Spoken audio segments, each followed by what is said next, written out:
अम्मी से तो चला भी नहीं जा रहा था। मुझे कहा, यूसुफ चौधरी ने तो आज मेरी जान ही निकाल दी, चलो घर चलो, मेरी तबीयत खराब हो गई है, मैं सोना चाहती हूँ।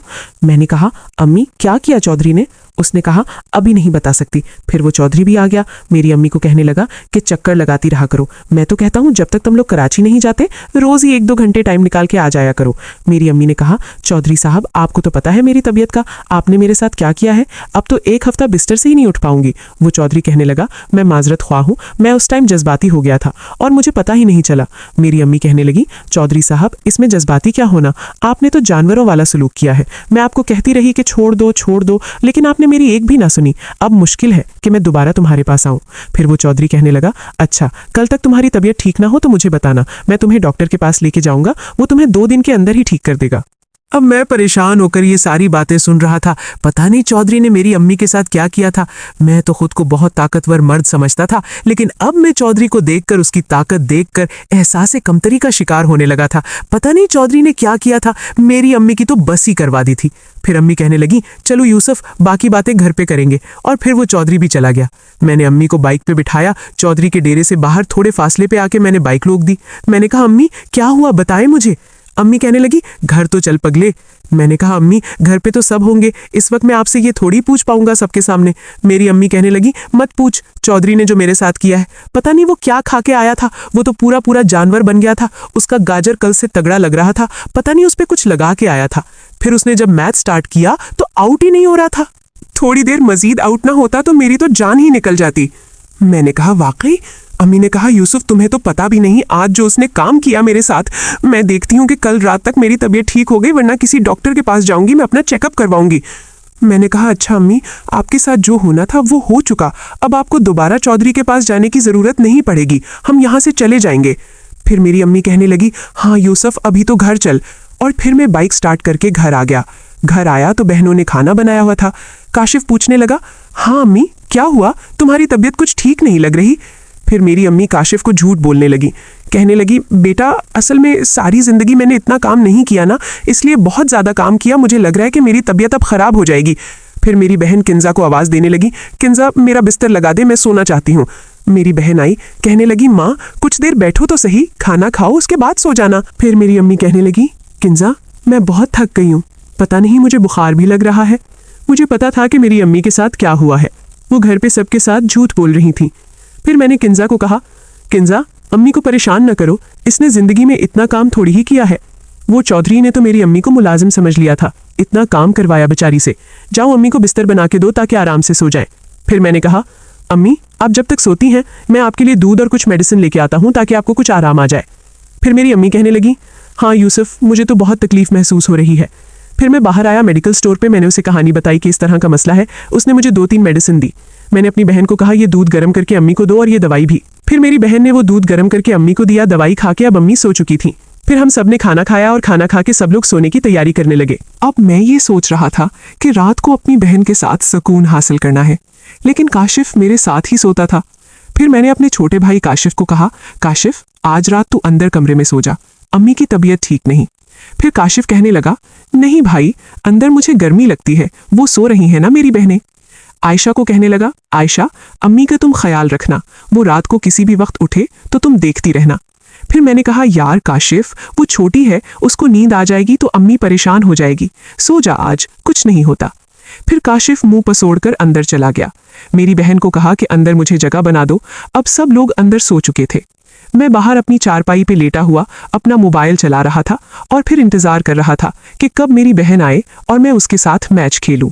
रात के तकरीबन 1 बजे मेरी बहन आई थी और आके चारपाई पे मेरे साथ बैठ गई। मैंने उसे हाथ से पकड़कर खींचना चाहा, लेकिन वो कह रही थी, भाई अभी नहीं, कमरे में सब सो रहे हैं और आप बाहर सहन में सो रहे हैं, कोई भी जागा वॉशरूम वगैरह जाने के लिए तो वो हमें देख लेगा।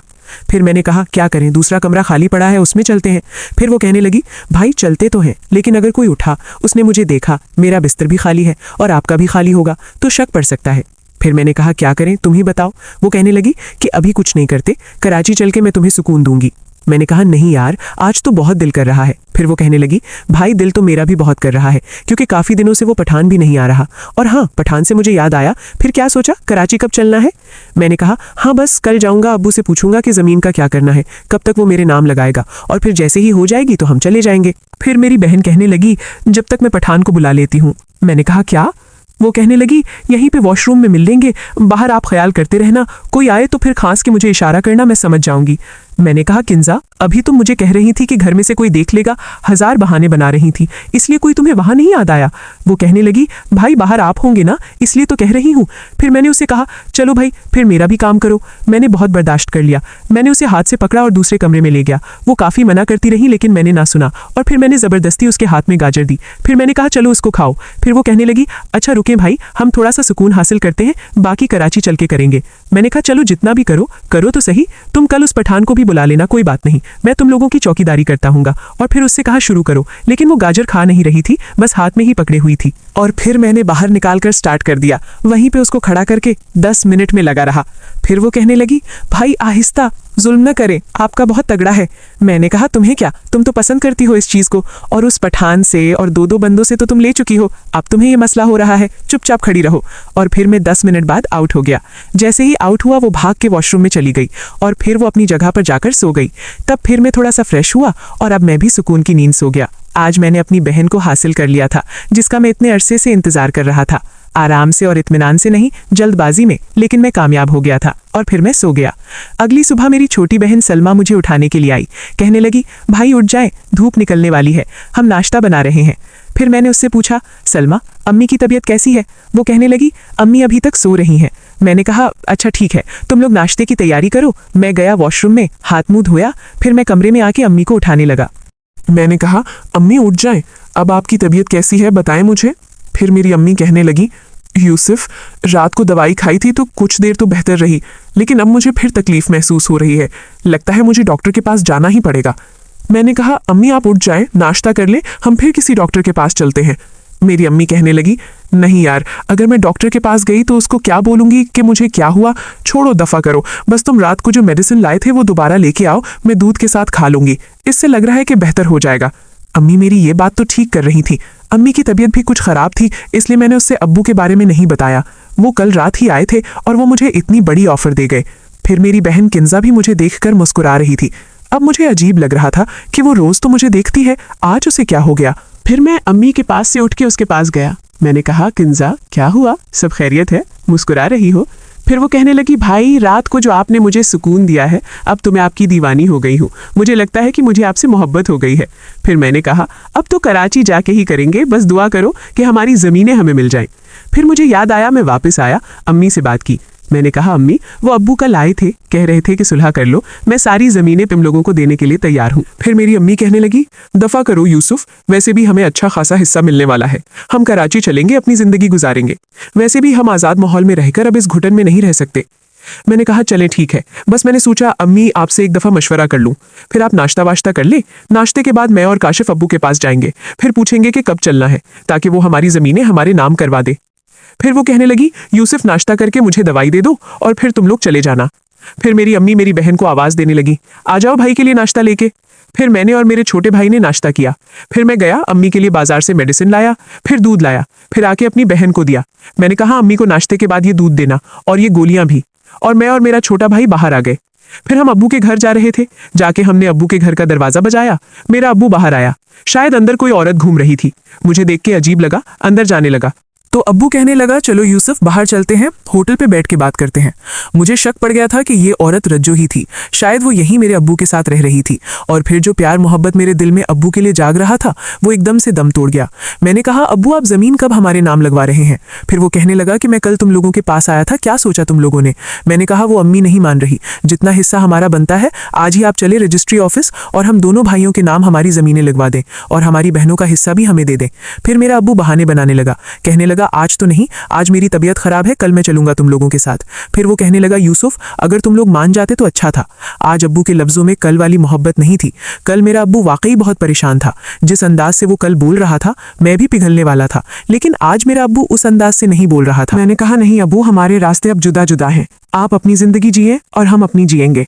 बस हमारी जमीनें हमें वापस कर दें ताकि हम लोग कराची चले जाएं। फिर मेरा अब्बू कहने लगा, चलो ठीक है, कल तुम लोग सुबह 9 बजे आ जाना, मैं तब तक पटवारी को मिल लेता हूँ, आज उसे सारी तफसील बता देता हूँ। कल जो भी तुम लोगों का हिस्सा बनता है मैं तुम लोगों को दे देता हूँ। असल में हमारी जमीन काफी सारी थी, तो हमारा हिस्सा देने के बाद भी अब्बू के पास काफी सारी जमीन बचती थी, वो अपनी जिंदगी सुकून से गुजार सकता था। मैंने कहा चलो ठीक है, और फिर मैं और मेरा छोटा भाई वापस घर आ गए। मैंने अपने भाई को कहा, यार वो कराची में मकान का फाइनल कर, बस कल तक ये हो जाता है और आज मैं किसी को मिलता हूं ताकि ये हमारी जमीनें सेल हो जाए। फिर काशिफ कहने लगा, ठीक है भाई, आप जमीन के बारे में सोचें और मैं कराची के घर का कुछ करता हूं। और फिर मैं बाहर निकल आया। मैंने अपने दोस्त को कहा, यार वो मेरी जितनी भी जमीनें बनती हैं वो मुझे सेल करवा दे, वो भी 2-3 दिन के अंदर अंदर। फिर वो कहने लगा, यार 2-3 दिन के अंदर कौन खरीदेगा, इतने पैसे किसके पास हैं? मैंने कहा, यार कुछ भी कर, जल्दी बेचना। फिर वो कहने लगा, चौधरी को बेच दो, वो चाहे तो खरीद सकता है, वैसे भी तुम लोगों का फैसला उसी ने तो किया है। फिर मैंने सोचा कि हाँ, आइडिया तो अच्छा है, और मैंने चौधरी साहब को कॉल मिला दी। चौधरी साहब ने मेरा फ़ोन उठाया। मैंने कहा, चौधरी साहब आपसे बात करनी थी। वो कहने लगा, हाँ यूसुफ बोलो। मैंने कहा, चौधरी साहब आपने फैसला किया था, आपको पता है कि हमारी ज़मीनें कितनी हैं, यहाँ पे तो कोई नहीं खरीद सकता, मैं चाहता हूँ कि वो हमारी ज़मीनें आप ही खरीद लें। फिर चौधरी कहने लगा, खरीद तो लूँ लेकिन कीमत मेरी मर्जी की होगी, ये ना बोलना कि मुझे घाटा दिया। मैंने कहा, चौधरी साहब आप मार्केट के रेट से थोड़ा सा कम दे देना, आपने इतना बड़ा एहसान किया है हम पर। फिर वो चौधरी कहने लगा, अच्छा शाम को अपनी अम्मी को लेकर मेरे डेरे पे आ जाना, जो भी ज़मीनों के बारे में बात है फिर हम वहाँ कर लेंगे। मैं कितने में खरीद रहा हूँ मैं तुम्हारी अम्मी को वहाँ पे बता दूंगा। मैंने कहा, अच्छा ठीक है चौधरी साहब। फिर मैं घर आया, मेरी अम्मी अब बेहतर हो चुकी थी। मैंने अम्मी को बताया, ज़मीनें तो हमें मिल जाएंगी, हम अब्बू से जाके मिलाए हैं, वो कह रहा है कि कल मैं तुम लोगों के साथ जाके नाम लगवा दूंगा और फिर 8 से 10 दिन में हमारे नाम हो जाएंगी, लेकिन इनका कोई खरीदार नहीं है इतनी जल्दी। फिर मेरी अम्मी कहने लगी, थोड़ी थोड़ी बेच देते हैं, फिलहाल थोड़ी बेचते हैं, कराची चलते हैं, घर खरीद लेते हैं और फिर बाद में आकर सारी बेच देना। मैंने कहा, अम्मी वो भी ठीक है, लेकिन वो चौधरी कह रहा है कि मैं तुम लोगों की ज़मीनें ले लूंगा। फिर वो कहने लगी, हाँ ये भी अच्छा है।